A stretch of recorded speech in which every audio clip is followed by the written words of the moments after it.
Keep getting distracted.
I did a little bit of work off camera. Let's finish sanding.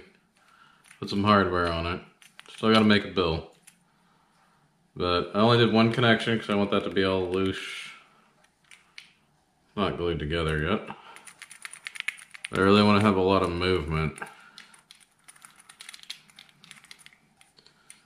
So I haven't done a lot of research on it, but from what I know, mice really aren't the best swimmers. Not that graceful in the water. So I want this thing to make a lot of ruckus, which it sounds like it's going to. We've got the spots for the magnets. Need to fill that in a little bit there, I guess. That's held on with the screw lock.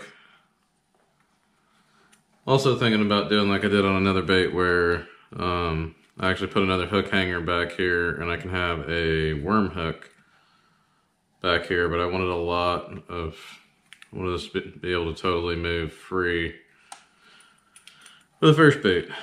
Put some little eyeballs in them. Anyways, might have to tighten this up. You can see it kind of wants to, it's a little bit too much movement, but I can fix that by just making a little slot there and it'll go in there further. So, on to molding.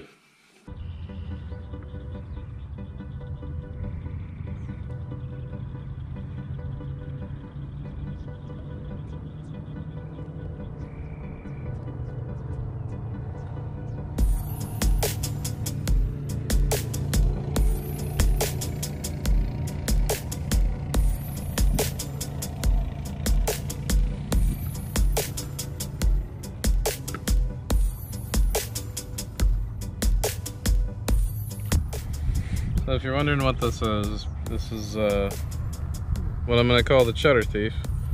Little mouse wake bait.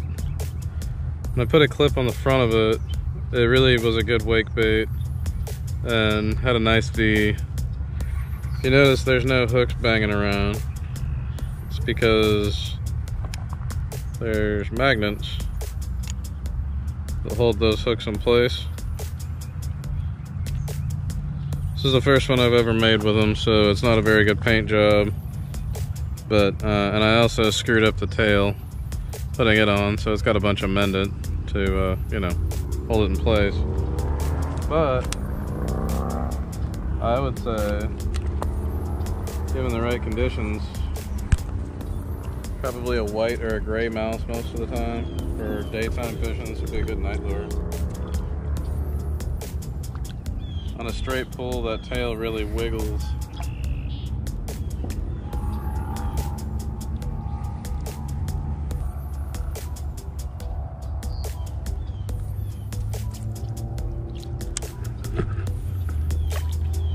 make it sink. But I like it. The magnets keep everything in place. It's got a nice little rattle. I hope you enjoyed today's content in making the Cheddar Thief. This is that last batch of prototypes. And then the first batch for sale. There's some pretty interesting colors. I'm